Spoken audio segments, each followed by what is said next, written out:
اور جب امام منبر پر آ گیا ہے اس کے بعد جو آتا ہے مسجد میں وہ 2 رکعتوں سے زیادہ نہیں پڑھ سکتا، اس کو 2 رکعتوں سے زیادہ پڑھنے کی اجازت نہیں، اور 2 رکعتیں پڑھنے کے بغیر بھی اس کے لیے بیٹھنا حلال نہیں، وہ 2 رکعتیں پڑھے گا۔ مفتی عبد الرحمن عابد، اسلامک اسکالر۔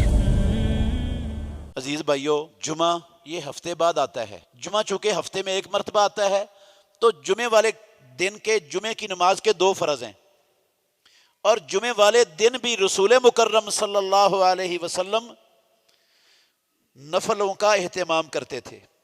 جمعے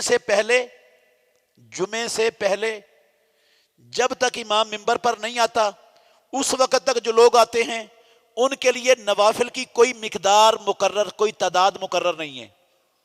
آپ 2 پڑھ کے بیٹھ جائیں، 4 پڑھ کے بیٹھ جائیں، 6 پڑھ کے بیٹھ جائیں، 10 پڑھ لیں، 50 پڑھ لیں، جتنی پروردگار آپ کو توفیق دیتا ہے امام کے منبر پر بیٹھنے سے پہلے جتنی پڑھنا چاہیں اللہ کے رسول نے آپ کو اتنے نوافل پڑھنے کی اجازت دی ہوئی ہے۔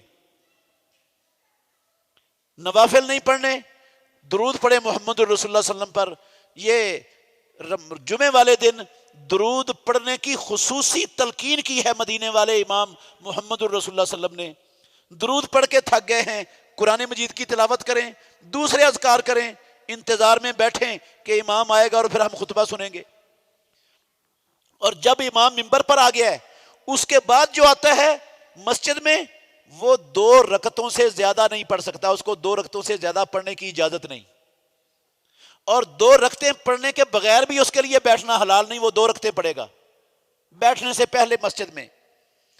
اور جمعے کے بعد صحیح مسلم شریف کے اندر حدیث ہے، رسول اللہ صلی اللہ علیہ وسلم نے فرمایا من کان مصلیا بعد الجمعۃ فلیصلی 4، جو جمعے کے بعد، جمعے کے فرضوں کے بعد جو نماز پڑھنا چاہتا ہے وہ 4 رکعتیں پڑھے۔ ایک روایت میں لفظ ہیں اذا صلی احدکم الجمعۃ فلیصلی بعدها 4، رسول اللہ صلی اللہ علیہ وسلم نے فرمایا جب بھی تم میں سے کوئی بندہ جمعہ پڑھے تو جمعے کے بعد وہ 4 رکعتیں پڑھے۔ اور خود رسول مکرم صلی اللہ علیہ وسلم کے عمل سے بھی جمعے کی نماز کے بعد 4 رکعتیں پڑھنا ثابت ہے۔ عبداللہ بن عمر رضی اللہ عنہما کی ایک حدیث ہے، صحیح بخاری میں بھی ہے، صحیح مسلم میں بھی ہے، اس میں ہے کہ میں نے رسول مکرم صلی اللہ علیہ وسلم سے 10 رکعتیں خوب یاد کی ہیں۔ میں نے ان 10 رکعتوں میں وہ جمعے کے بعد 2 رکعتوں کو شامل کرتے ہیں، تو 2 بھی پڑھی ہیں رسول اللہ صلی اللہ علیہ وسلم نے، لیکن 4 پڑھنے کی آپ نے ترغیب دی ہے، 4 پڑھنے کا آپ نے حکم دیا ہے، اور 4 پڑھنا یہ 2 پڑھنے کی بنسبت جمعے کے بعد افضل ہے۔ بعض اہل علم کا خیال ہے کہ اگر مسجد میں پڑھنی ہے تو 4 پڑھے گا بندہ، اگر گھر جا کے پڑھنی ہے یہ جمعے کے بعد والی نماز رکعتیں تو پھر گھر جا کے 2 پڑھ سکتا ہے۔ لیکن اس تقسیم کی مجھے کوئی دلیل نہیں مل سکی ہے کہ مسجد میں پڑھنی ہے تو پھر 4 اور گھر میں پڑھنی ہے تو 2۔ مسجد میں بھی پڑھنی جمعے کے بعد 4 افضل ہیں، گھر جا کر پڑھنی ہے تو وہاں بھی 4 پڑھنا ہی افضل ہے۔ مسجد میں 2 پڑھنی جائز ہیں اور گھر جا کر بھی 2 پڑھنی، صرف 2 پر بھی اکتفا کر سکتے ہیں، چاہے مسجد میں پڑھیں چاہے گھر میں پڑھیں، جائز ہے۔ لیکن اگر 4 پڑھیں گے، خواہ مسجد میں پڑھیں یا گھر میں پڑھیں، 2 مسجد میں پڑھیں 2 گھر میں جا کر پڑھیں، 4 پڑھنا افضل ہے۔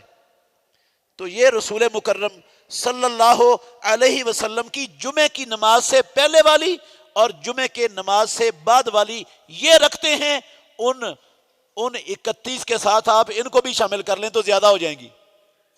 ان کے علاوہ رات کی نماز، اس کے علاوہ چاشت کی نماز، وہ بھی رسول اللہ صلی اللہ علیہ وسلم اہتمام سے پڑھتے تھے، وہ الگ نمازیں ہیں، وہ بھی نوافل نمازوں میں شامل ہیں انشاءاللہ۔ چاشت کی نماز کیا ہے، اوابین کیا ہوتی ہے، اشراق کس کو کہتے ہیں، ان کے کیا احکام ہیں، وہ بھی انشاءاللہ الرحمن ان کی تفصیل بھی آپ کے سامنے رکھیں گے۔ اللہ ہمیں عمل کرنے کی توفیق عطا فرمائے۔ بہترین صدقہ جاریہ حاصل کرنے کے لیے اس ویڈیو کو لائک، کمنٹ اور شیئر کرنا مت بھولیں۔